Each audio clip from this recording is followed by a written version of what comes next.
فيضانات وسيول في الجزائر الآن مأساة كبيرة عاشوها عدد كبير من مواطنين الجزائر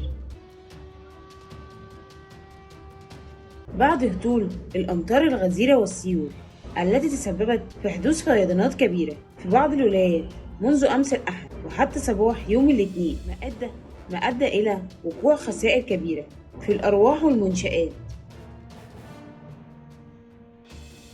مشاهد صعبة وثقتها هواتف المواطنين في الجزائر أثناء جرف السيول منشآتهم، فيما جاءت بعض النداءات على مواقع التواصل الاجتماعي تحت هاشتاج انقذونا نحن نغرق.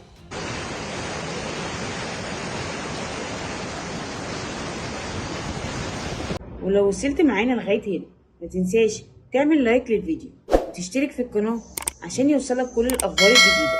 أشوفكم في فيديو جديد وخبر جديد. سلام.